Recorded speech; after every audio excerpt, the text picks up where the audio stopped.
Бисмиллахир-рахманир-рахим. Рауд сүрәсе 38-нче аят. Аллаһ Тәгалә әйтә: Бисмиллахир-рахманир-рахим. Ва лакад арсална русулан мин каблик. Дөреслекдә без синнән алда илчеләрне күндердек. Ва җаална лахум азваҗан, һәм дә аларга хатыннарны кылдык. Ва зуррия, һәм дә балаларны. Рагат сүрәсендә Аллаһ Тәгалә безгә Коръән Кәримдә әйтә: Синнән әүвәл, ягъни Мөхәммәд пәйгамбәргә әйтә, синнән алдагы пәйгамбәрләр, аларны без күндердек, һәм дә хатыннарны бирдек, һәм дә балаларны да бирдек. Бу аят кәриме никах хакында. Шуның өчен бүгенге вагазыбызда да никахның берничә мәсьәләсен ачыклап үтәргә уйладык. Всевышний Аллаһ в суре Рa'д говорит: «Воистину мы отправляли до тебя посланников и дали им жен и детей». Здесь Всевышний Аллах указывает на то, что до пророка были и другие пророки. Это мы уже знаем. Есть два источника, где говорится, что было 124 тысяч, в другой версии 224 тысячи пророков было. И Всевышний Аллах говорит, что у них были жены и дети. Отсюда мы видим, раз Всевышний говорит жены, значит понимаем, что это не друг, не подруга, не знакомая, а жена. То есть аят указывает на то, что был никах. И известно из истории, что Адам алейхиссалям, когда был создан из земли, жена была создана из него. Об этом есть в Священном Коране аят, где говорится, что мы из вас же самих создали жен. Есть такой аят в Коране. Поэтому мы знаем, как Адам алейхиссалям, увидев Еву, захотел дотронуться до нее, но ангел Джабраиль алейхиссалям указал на то, что это запрет лишь после никаха. И таким образом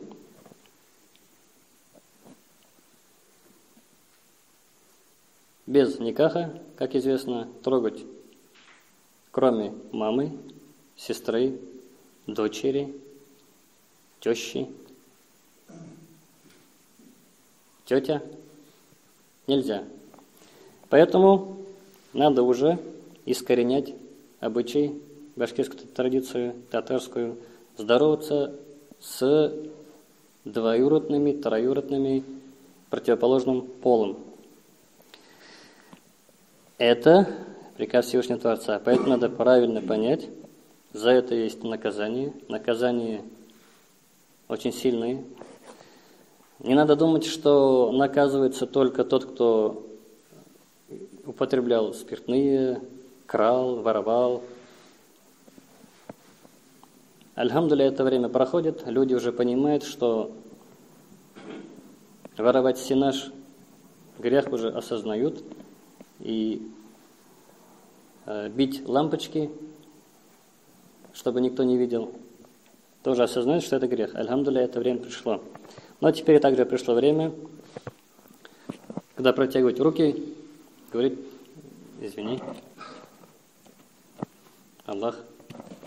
Поэтому надо это убирать из традиции. Это приказ Всевышнего Творца, ведь без никаха трогать кого-либо из противоположного пола запрещено. Никах только дает право пользоваться, обратите внимание на слово, не использовать, а пользоваться. Некоторые знак своей образованности, объясняет религию, что женщина не имеет достоинства, так как ее используют. Если обратиться в Коран и обратиться в этимологию, а не в словарь, знаете, есть словарь, который просто переводит с арабского на русский. Есть и книжные, есть и электронные варианты переводчиков онлайн для детей 21 века. Но есть другой словарь, называется этимология, то есть как слово образовано. И там мы можем увидеть принципиальную разницу между словом «пользоваться женой» и «использовать». Ну, например, можно объяснить, как наш модный телефон, iPhone. Представьте, мы его взяли, iPhone, и используем в виде молотка, то есть гвоздь забиваем. Вот это называется «используем телефон». Но кто так будет? Никто не будет. Все его будут чехлы покупать. Чехол одел, ты считаешься уважающим свой телефон. Одеваешь чехол на автомобиль, это называется уважение к автомобилю. Одел чехол на жену, называется почему-то оскорбление. Но это уже тема про хиджаб, а у нас тема про никах. Пророк говорит: «Лям нара лиль мутахаббайни мисля никах». Я не вижу иного пути для любящих друг друга, кроме никаха. Я не вижу иного пути. То есть только один путь для любящих друг друга, естественно, мужчина и женщина. Есть только один путь, это никах. Никахның файдалары һәм дә хикмәтләре әлбәттә бик күп. Шуңардан да әүвәл шуны әйтергә кирәк. Ир белән хатын бер-берсен тулыландырган, әйтик, камилләштергән, мукаммәл кылган бер дөньядагы бер хәлдер. Ир хатынны камил кыла, а хатын ирне камил кыла.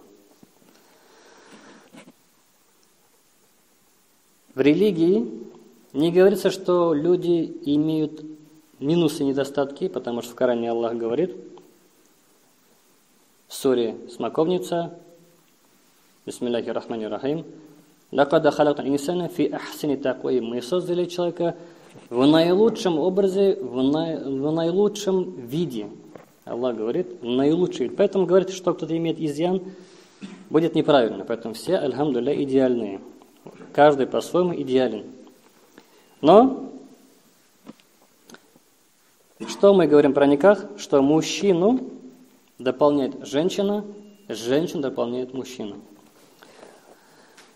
Для молодых можно привести, наверное, пример с автомобилем, когда молодой покупает автомобиль, и если он видит такой же автомобиль, но тюнинговый, у него явно будет желание сесть на тюнинговый, потому что у него есть дополнительные аксессуары, функции, как внешности, так и внутри. Если привести пример с женщинами, представьте, пришли домой, а муж накрыл стол. Но как накрыл? Суп приготовил, пельмень сварил, сам слепил пельмени, поставил ложки, то есть по-своему сделал сервировку. Изъяна нет. Суп, идеальный суп,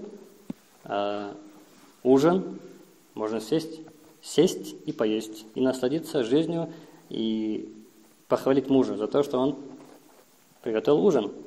Нужно все-таки что сделать? Дорогой, но было бы лучше, если бы дополнил ты чем? 2 свечками. Вот же, дополнение. Стол без изъяна, но дополнить, говорит, надо. Поставил бы свечки, свет выключили бы.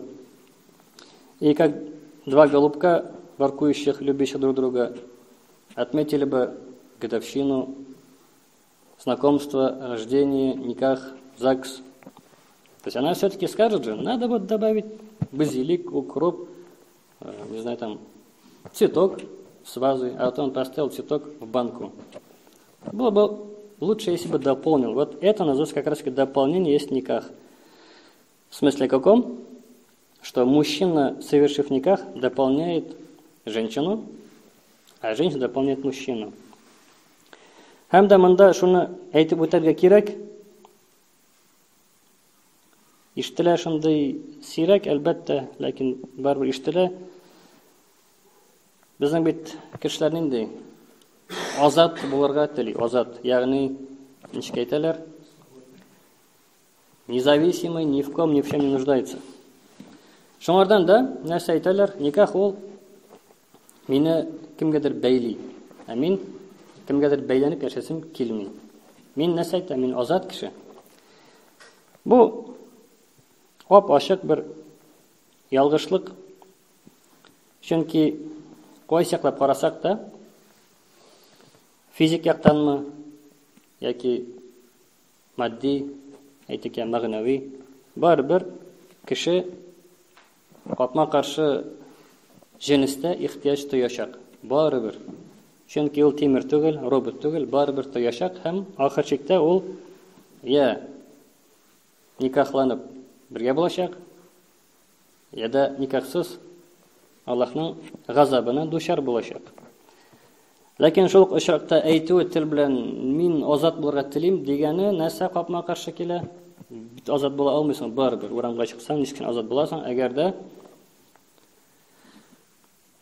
искә төшерсәк, хатын-кызның нәфсе никадәр күп. Безнеке нәфес ирләрнеке әзрәк. Ләкин шуңардан карамастан, ирләр алдыннан хатын-кыз үтеп китсә, кем кемгә карый? Һәм хатын-кызлар алдыннан ир үтеп китсә, кем кемгә карый? Карый ир карый хатын-кызга. Халбуки нәфсе әзрәк. Нәфес әзрәк, ә барыбер нәрсәшли ул үзен җиңә алмый, барыбер карый. Шуңа пәйгамбер әйтә бит: "Ан-назаратул ула лак ва ثاني алейк." Беренче каравың, беренче караш сиңа лак, ярый. Бу мөмкин булган хәл, мөмкин. Гынах юк. Ва ثاني алейка. Икенче тапкыр карасаң, бу уже языла фәрештә тарафыннан. Атит булды исеме. Колак авырту шикелле исеме дә кызык. Нәрсә яза? Гынах яза. Бер караш, бер караш. Шуңадан әйтү, мин азат булырга телим, кемнән һәм нәрсәдән? Если кеше үзенең күз карашыннан да азат була алмый, уланы тыя алмый. Шуңардан да бу азатлык түгел, ә бу киресенчә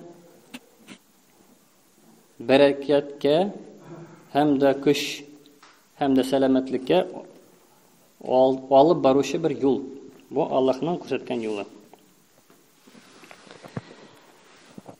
Известно в истории, что только Иса, Иисус Христос и Хазрат Яхья, только эти два пророка не имели детей, и они не были в никахе. У них этого не было. Так как мы знаем, Иса алейхиссалям был рожден без отца, мама родила его, но без мужчины. Поэтому Иисус называется Дух Всевышнего. С этим соглашаются как мусульмане, так и христиане. Это наша общая тема для разговора, где нет спора. Это признают и они, и мы. Это действительно факт. По-арабски называемый Рухуллах. По-русски называем Дух Всевышнего. Почему так называем? Потому что Иса алейхиссалям был зачат просто по велению, по приказу, по желанию Творца. И Яхья алейхиссалям, вот у них не было никаха и не было детей. По этой причине все остальные были с никахом.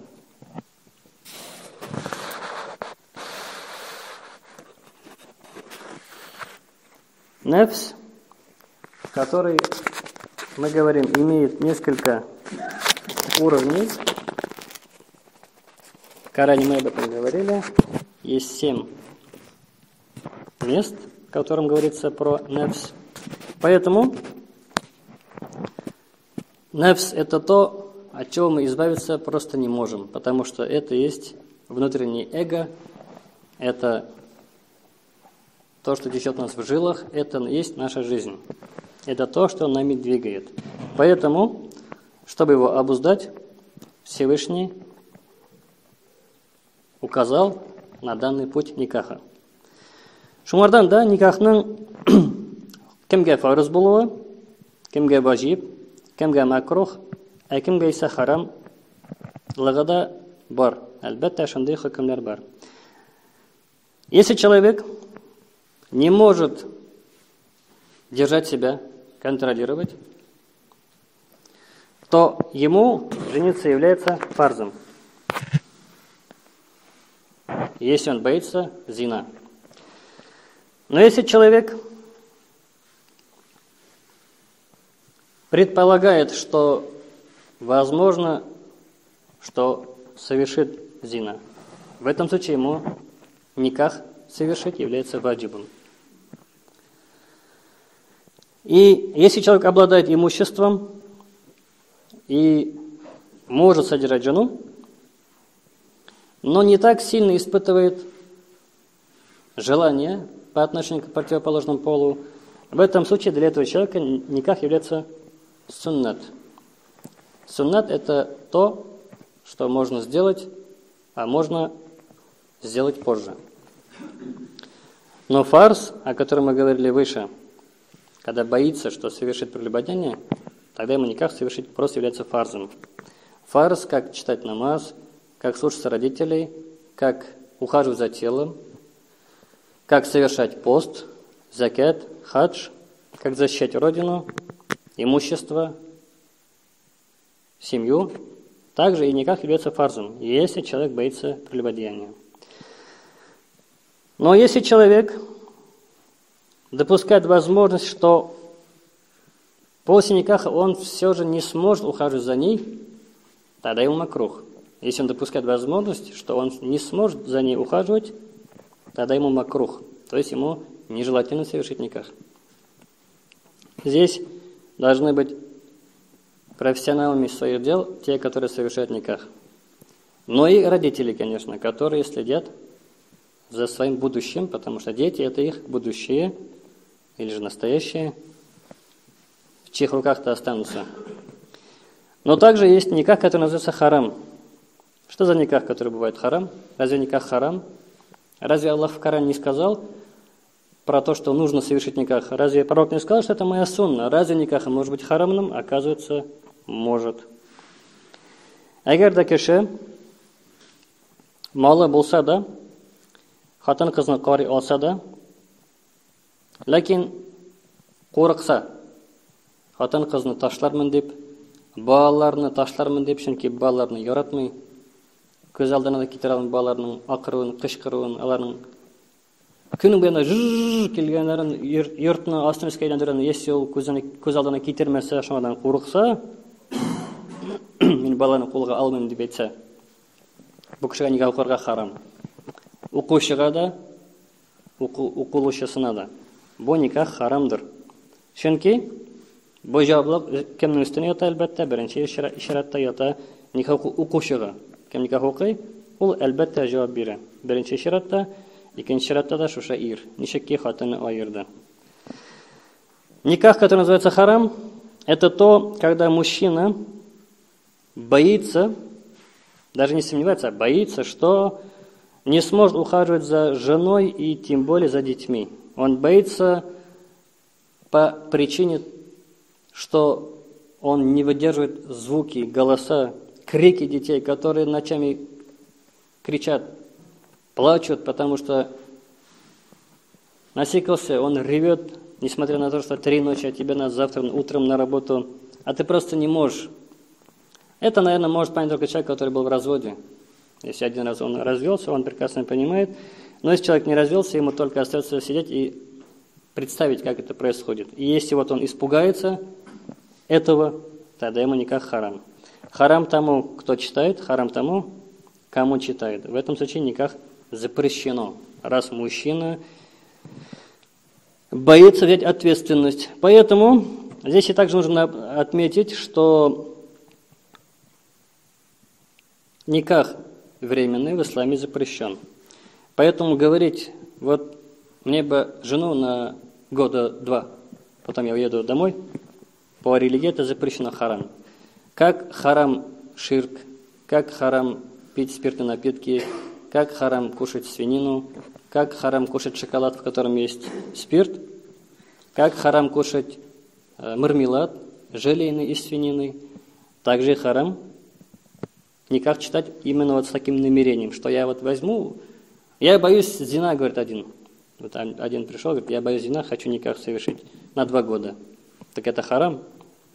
Не легче ли привести жену свою сюда, чтобы показать, что ты действительно боишься Аллаха? Если ты реально боишься Аллаха, так привези жену, если боишься харама. Но если возьмешь здесь другую жену, чтобы защититься от харама, тогда тоже будет харам. То есть и так харам, и так харам. Вывод: жену надо с собой.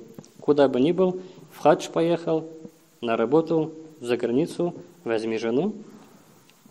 Ведь мы что говорили в начале вараза, что жена дополняет мужа. А без дополнения куда можно из дома выйти? Шуның өчен бу мәсьәлә иң әүвәл әлбәттә ата-анага кагыла. Алар өйрәтергә тиеш балаларны, чөнки бу аларның вазифалары. Бу безнең вазифабыз, ата-аналарның вазифалары. Һәм дә шуңардан никах шундый җаваплы мәсьәлә.